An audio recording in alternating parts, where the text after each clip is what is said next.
തൃശൂർ മുല്ലശ്ശേരിയിൽ അവയവദാനത്തിന്റെ പേരിൽ സ്ത്രീകളെ ചൂഷണം ചെയ്യുന്നുവെന്ന ആരോപണത്തിൽ വനിതാ കമ്മീഷൻ റിപ്പോർട്ട് ആവശ്യപ്പെട്ടു.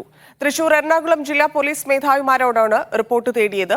പാവപ്പെട്ട സ്ത്രീകളാണ് ഏജന്റുമാരുടെ ചൂഷണത്തിനിരയായതെന്ന് കമ്മീഷൻ.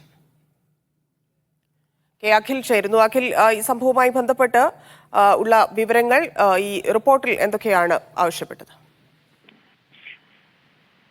ധന്യ, ഈ സംഭവത്തിൽ ഒരു കഴിഞ്ഞ ദിവസമാണ് ഇത്തരത്തിൽ മുഖ്യമന്ത്രിക്കും അതുപോലെ തന്നെ ആരോഗ്യമന്ത്രിക്കും ഒക്കെ പരാതി നൽകിയിട്ടും അതിലൊരു നടപടി ഉണ്ടായില്ല എന്ന് കണ്ട പൊതുപ്രവർത്തകനും മുല്ലശ്ശേരി പഞ്ചായത്തിലെ മുൻ പ്രസിഡന്റുമായിട്ടുള്ള CA മധു മാധ്യമങ്ങൾക്ക് മുൻപിൽ എത്തിയിരുന്നത്. അതിൽ അദ്ദേഹം പറഞ്ഞിരുന്നത് പഞ്ചായത്തിലെ വിവിധ 3ഓളം വാർഡുകളിൽ നിന്നായി 7 പേർ, അതിൽ കൂടുതലും സ്ത്രീകളാണ് എന്നുള്ളതാണ്. ഇവരുടെ അവയവം ദാനം നൽകുകയും അതിനിടനിലക്കാരിൽ നിന്ന് ചില ആളുകൾ പണം തട്ടുന്നു എന്ന് വലിയൊരു മാഫിയ തന്നെ ഇതിനു വേണ്ടി പ്രവർത്തിക്കുന്നു. ഈ 7 പേരിൽ ഒതുങ്ങുന്നില്ല ഈ അവയവദാനം നൽകിയ ആളുകളുടെ എണ്ണം എന്നുള്ളൊരു കാര്യമാണ് ഇദ്ദേഹം പറഞ്ഞിരുന്നത്. അതിന് പിന്നാലെ തന്നെ ഈ അവയവദാനം നൽകിയ ഒരു സ്ത്രീയും കാര്യം വ്യക്തമാക്കിയിരുന്നു. അവർക്ക് പണമായി കയ്യിൽ ലഭിച്ചില്ലെങ്കിലും അവരുടെ അവയവദാനം നൽകിയതിന് പ്രതിഫലമായിട്ട് അവരുടെ വീടിന്റെ ആധാരം എടുത്തു നൽകുന്ന ഒരു കാര്യം ഉണ്ടായിരുന്നു. ഒപ്പം തന്നെ ആശുപത്രിയിൽ എത്തിയ സമയത്ത് ചില ആളുകൾ കൂടുതൽ ഏജന്റുമാർ ബന്ധപ്പെട്ടിരുന്നു, കൂടുതൽ പണം ഓഫർ ചെയ്തിരുന്നു തുടങ്ങിയ കാര്യങ്ങളൊക്കെ തന്നെ വെളിപ്പെടുത്തിയിരുന്നു. ഇതിനൊരു ഇടനിലക്കാരനായി പ്രവർത്തിച്ച വിശ്വനാഥൻ എന്ന ആളുടെ പേരും ഈ സ്ത്രീ വെളിപ്പെടുത്തിയിരുന്നു.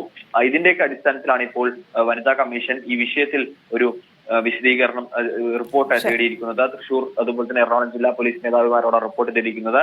ഈ പാവപ്പെട്ട സ്ത്രീകളാണ് ഇതിന് പിന്നിൽ, അതായത് സ്ത്രീകളെ കേന്ദ്രീകരിച്ച് ചൂഷണം ചെയ്യുന്ന, പാവപ്പെട്ട സ്ത്രീകളെ കേന്ദ്രീകരിച്ച് നടത്തുന്ന ഈ തട്ടിപ്പിൽ അതിൽ കൃത്യമായൊരു റിപ്പോർട്ട് നൽകാനാണ് വനിതാ കമ്മീഷൻ. ശരി അഖിൽ.